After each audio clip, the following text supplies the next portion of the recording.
Have you ever wondered what lies in the deepest, darkest parts of our oceans? Down where sunlight can't reach, in the crushing blackness of the abyss.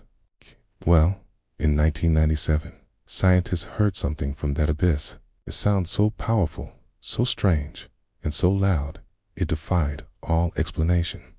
They called it the Bloop. It was louder than any known animal, including the colossal blue whale. It was deeper than any sound a marine creature should be able to make, and it repeated itself across hundreds of miles of ocean. Despite all our advanced technology and powerful instruments, to this day, no one can say for sure what made that sound.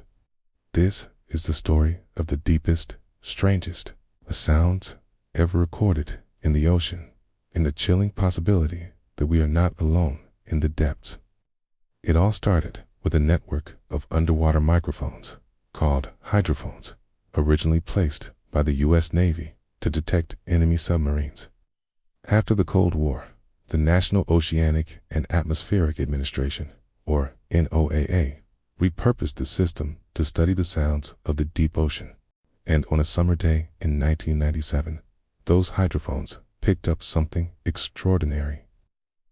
A low-frequency, high-amplitude sound rising from the depths of the Pacific Ocean, somewhere off the coast of South America.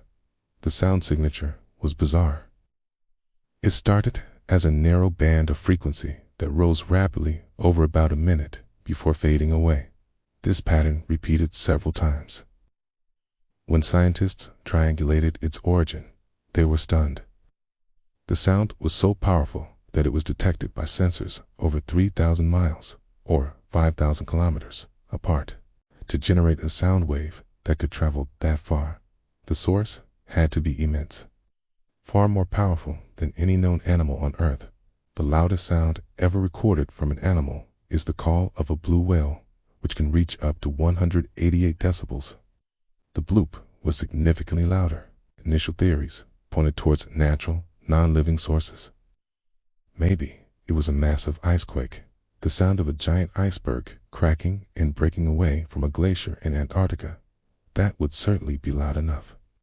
But when they analyzed the frequency profile, it didn't match.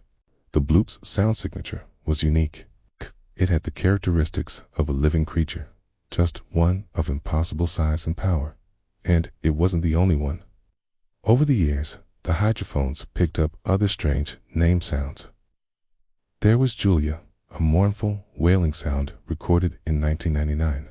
Then there was Slow Down, a sound that, slowed down in frequency over about 7 minutes, repeating every few minutes for days. And Upsweep, a long train of upsweeping sounds that has been recorded seasonally since 1991. Each one was powerful, mysterious, and officially unexplained. So, what could possibly be making these noises? The theories range from the plausible to the outright terrifying. The most exciting and popular theory is, of course, a giant, unknown sea creature. Could there be something lurking in the vast, unexplored regions of our oceans that is bigger and more powerful than anything we've ever discovered? We've explored less than 5% of the ocean. It's not impossible that a creature far larger than a blue whale, the biggest animal we know of, could exist down there. A creature whose biology is so different from ours that it can withstand the immense pressure of the deep and create sounds that travel for thousands of miles. It's a tantalizing thought, isn't it? Like something straight out of an old sea monster legend. But scientists, being scientists, need more concrete evidence. Another theory is undersea volcanic activity. A deep-sea volcano erupting, or magma moving beneath the ocean floor, could certainly create powerful, low-frequency sounds. The problem is, when these sounds were recorded, there were no corresponding seismic readings, no earthquakes or tremors that would typically accompany such an event. The sounds appeared to be purely acoustic, traveling through the water, not through the Earth's crest. What about the ice quakes again? The initial frequency didn't match the bloop perfectly. Some scientists still believe it's the most likely culprit for at least some of these sounds. The sheer scale of Antarctic ice shelves breaking apart is hard to comprehend, and the sounds they make as they crack, grind, and fall into the sea are monumental. This explanation gained more traction over the years, and in 2012, NOAA suggested that the sound profile of the bloop was indeed consistent with the noises generated by large icebergs calving. But this doesn't fully account for the regular, repeating patterns of some of the sounds, or their unique acoustic signatures that seem almost biological, and it certainly doesn't explain all the other unexplained sounds. Finally, there's the possibility of man-made interference. Could it be some secret military sonar, a new type of submarine, or some other advanced technology being tested in secret? This was quickly dismissed. The locations where the sounds were recorded are incredibly remote, far from any known shipping lanes or military testing zones, and the sound signatures don't match any known man-made source. The mystery remains. Each plausible explanation seems to have a counterargument that leaves us right back where we started, with a sound that shouldn't exist. The scientific data is one thing, but what about the people who spend their lives on the water? Fishermen, deep-sea navigators, and sailors have been telling stories about strange phenomena for centuries. While we have to take anecdotal evidence with a grain of salt, some of the modern accounts are eerily consistent with the hydrophone recordings. There are reports from crews on deep-sea fishing trawlers and submarines describing unsettling whistles and deep, resonant hums that seem to come from right beneath their hulls. Some have even reported strange vibrations felt throughout the entire ship, as if a massive, unseen force is passing nearby. In one log from a research vessel in the Southern Ocean, a sonar operator noted detecting a biological target of an impossible size. It was moving at a steady pace, far deeper than any known whale could dive. It was there on the screen for a few minutes, a massive shadow in the digital abyss, and then it was gone. It vanished without a trace.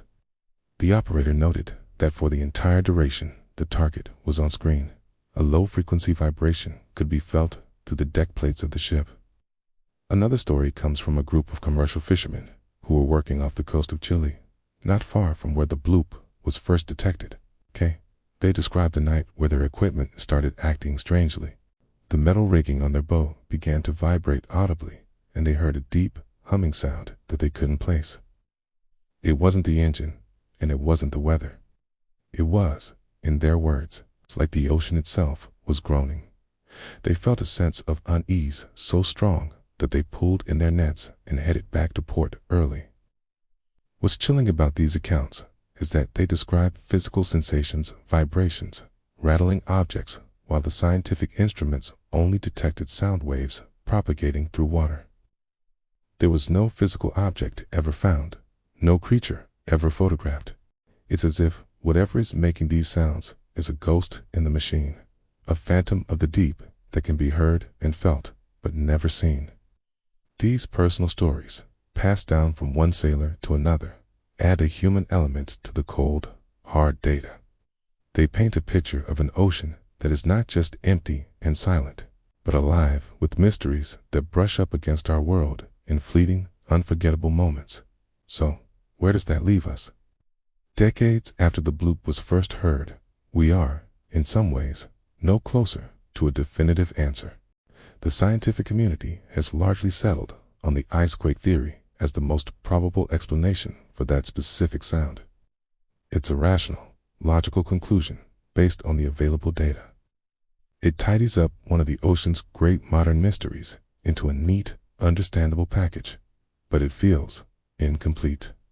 It doesn't explain the biological sounding nature of the audio, doesn't explain the other named sounds like Julia or Slow Down, and it certainly doesn't explain the first-hand accounts from people at sea.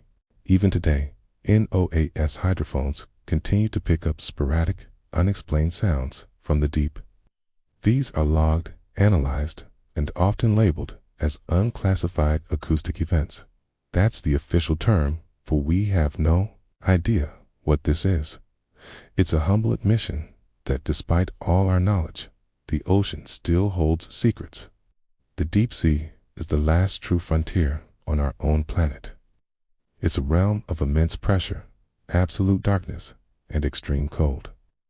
Life there operates under rules we barely understand. We discover new species every time we send a submersible down, creatures that look like they're from another world. Is it really so hard to believe that something else is down there? Something ancient, something massive, something that has remained hidden from us simply because we've never looked in the right place at the right time. The story of the bloop isn't just about a weird sound. It's a powerful reminder of how little we truly know about our own world. Core. It challenges our perception of what's possible. The ocean covers over 70% of our planet, and we've only just scratched the surface. The final chilling conclusion is that there is no conclusion. There are only theories, whispers, and a recording of a voice from the abyss. Ocean hides mysteries we may never fully understand, and sometimes it speaks. It sends a message up from the crushing darkness, a question posed in a language we can't comprehend. And the most unsettling part is, we have no one and nothing to answer back. The sound is out there, and so is the silence that follows. Thank you so much for watching. If you're fascinated by the mysteries of our world, make sure to subscribe and hit that notification bell so you don't miss our next exploration into the unknown. What do you think made the bloop? Let me know your theories in the comments below. Stay curious, and we'll see you in the next video.